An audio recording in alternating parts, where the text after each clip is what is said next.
Treasure Island, by Robert Louis Stevenson. Chapter 18. Narrative continued by the Doctor. End of the first day's fighting. We made our best speed across the strip of wood that now divided us from the stockade, and at every step we took, the voices of the buccaneers rang nearer. Soon we could hear their footfalls as they ran and the cracking of the branches as they breasted across a bit of thicket. I began to see we should have a brush for it in earnest, and looked to my priming. "Captain," said I, "Trelawney is the dead shot. Give him your gun. His own is useless." They exchanged guns, and Trelawney, silent and cool as he had been since the beginning of the bustle, hung a moment on his heel to see that all was fit for service. At the same time, observing Gray to be unarmed, I handed him my cutlass. It did all our hearts good to see him spit in his hand, knit his brows, and make the blade sing through the air.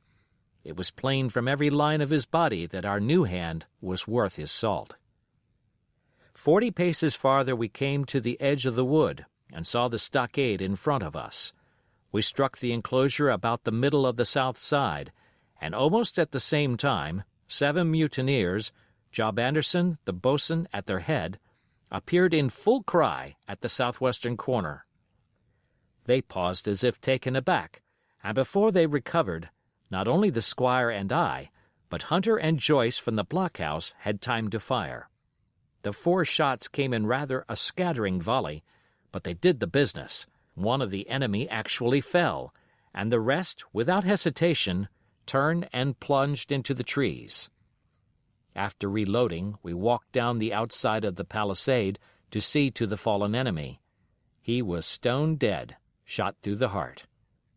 We began to rejoice over our good success, when just at that moment a pistol cracked in the bush, a ball whistled close past my ear, and poor Tom Redruth stumbled and fell his length on the ground. Both the squire and I returned the shot, but as we had nothing to aim at, it is probable we only wasted powder. Then we reloaded and turned our attention to poor Tom. The captain and Gray were already examining him, and I saw with half an eye that all was over. I believe the readiness of our return volley had scattered the mutineers once more, for we were suffered without further molestation to get the poor old gamekeeper hoisted over the stockade and carried, groaning and bleeding, into the log house. Poor old fellow, he had not uttered one word of surprise, complaint, fear, or even acquiescence from the very beginning of our troubles till now, when we had laid him down in the log house to die. He had lain like a Trojan behind his mattress in the gallery. He had followed every order silently, doggedly, and well. He was the oldest of our party by a score of years. And now, sullen, old, serviceable servant, it was he that was to die. The squire dropped down beside him on his knees and kissed his hand, crying like a child. "Be I going, doctor?" he asked. "Tom, my man," said I, "you're going home." "I wish I'd had a lick at them with the gun first," he replied. "Tom," said the squire, "say you forgive me, won't you?" "Would that be respectful like, from me to you, squire?" was the answer. "Howsoever, so be it, amen." After a little while of silence, he said he thought somebody might read a prayer. "It's the custom, sir," he added apologetically, and not long afterward, without another word, he passed away. In the meantime the captain, whom I had observed to be wonderfully swollen about the chest and pockets, had turned out a great many various stores, the British colors, a Bible, a coil of stoutish rope, pen, ink, the log-book, and pounds of tobacco. He had found a longish fir tree lying felled and trimmed in the enclosure, and with the help of Hunter he had set it up at the corner of the log house where the trunks crossed and made an angle. Then, climbing on the roof, he had with his own hand bent and run up the colors. This seemed mightily to relieve him. He re-entered the log house and set about counting up the stores as if nothing else existed. But he had an eye on Tom's passage for all that, and as soon as all was over, came forward with another flag and reverently spread it on the body. "Don't you take on, sir," he said, shaking the squire's hand. "All's well with him. No fear for a hand that's been shot down in his duty to captain and owner. It mayn't be good divinity, but it's a fact." Then he pulled me aside. "Dr. Livesey," he said, "in how many weeks do you and Squire expect the consort?" I told him it was a question not of weeks but of months, that if we were not back by the end of August, Blandley was to send to find us, but neither sooner nor later. "You can calculate for yourself," I said. "Why, yes," returned the captain, scratching his head, "and making a large allowance, sir, for all the gifts of Providence, I should say we were pretty close-hauled." "How do you mean?" I asked. "It's a pity, sir, we lost that second load, that's what I mean," replied the captain. "As for powder and shot, we'll do, but the rations are short, very short, so short, Dr. Livesey, that we're perhaps as well without that extra mouth." And he pointed to the dead body under the flag. Just then, with a roar and a whistle, a round shot passed high above the roof of the log house and plumped far beyond us in the wood. "Ho, ho!" said the captain. "Blaze away! You've little enough powder already, my lads." At the second trial the aim was better, and the ball descended inside the stockade, scattering a cloud of sand, but doing no further damage.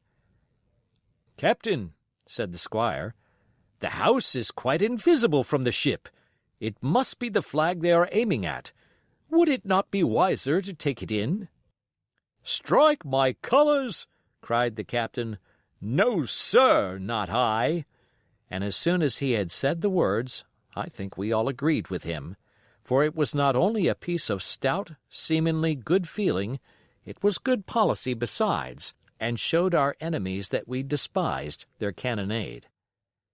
All through the evening they kept thundering away. Ball after ball flew over or fell short or kicked up the sand in the enclosure, but they had to fire so high that the shot fell dead and buried itself in the soft sand.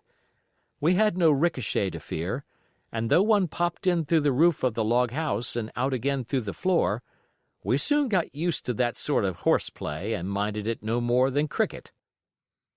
"There is one good thing about all this," observed the captain. "The wood in front of us is likely clear. The ebb has made a good while. Our stores should be uncovered. Volunteers to go and bring in pork." Gray and Hunter were the first to come forward. Well armed, they stole out of the stockade, but it proved a useless mission. The mutineers were bolder than we fancied, or they put more trust in Israel's gunnery, for 4 or 5 of them were busy carrying off our stores and wading out with them to one of the gigs that lay close by, pulling an oar or so to hold her steady against the current. Silver was in the stern sheets in command, and every man of them was now provided with a musket from some secret magazine of their own.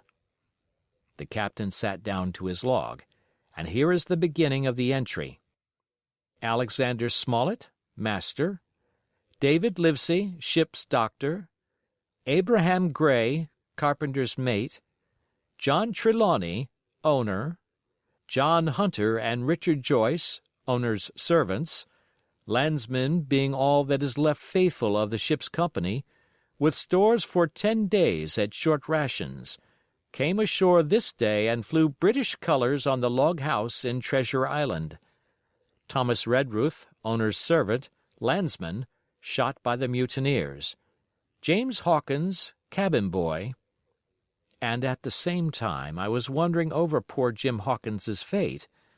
A hail on the land side. "Somebody hailing us," said Hunter, who was on guard. "Doctor, Squire, Captain! Hello, Hunter, is that you?" came the cries. And I ran to the door in time to see Jim Hawkins, safe and sound, come climbing over the stockade. End of chapter.